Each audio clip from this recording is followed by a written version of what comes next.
15 years ago this week, some people gathered together, I having gotten the keys to what was at the time an empty house. It didn't look nearly as nice as this. It was a bit run down, built in 1851, and not really cared for about 10 or 15 years, that much. So it needed a lot of work. The front door didn't lock.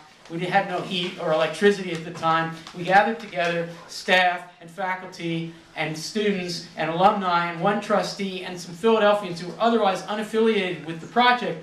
And we spent hours figuring out what this place would be. We decided upon a writer-centered, student-centered, collaborative, communitarian writers hangout space. Help me welcome back to Penn and to the Writers' House, Eric Umansky.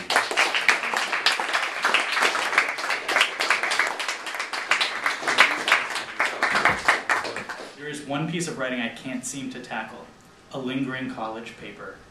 You see, I'm part of a secret little cabal, the incompletes. We went to college, we did our 4 years, more or less.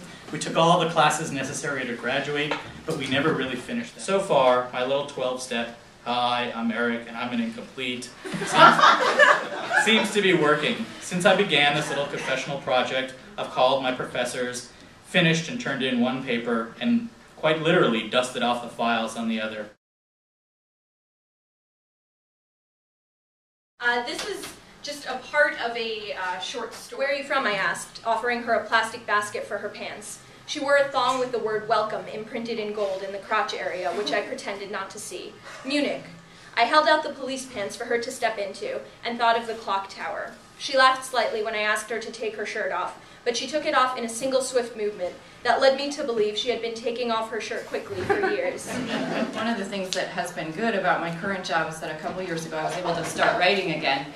And I'm working on a group of short stories about teenagers, and I think that there was no writer's house when I was here, so we only had sex and drugs and rock and roll. I felt confused. Did she still like to do it or not? You do what? Janine had gone white under her freckles. Smoke pot, you know, it looked like grass sort of, and you roll it like a cigarette and smoke it. I know what it is, health class, remember? God, Kel, you could get hooked. I'm going to introduce my director, Elizabeth Stevens, and the actors, Betsy Herberg and Lauren Lyle. They're going to be doing three short scenes from a new play that I'm still working on called Young Love. Verily. Some giggling and then some silly sounds of G-rated foreplay. Look, if they don't come down for 4 hours, then we've got a problem. They wouldn't. You really think they would? Pretty bold, right under our roof. Technically, the roof is hers.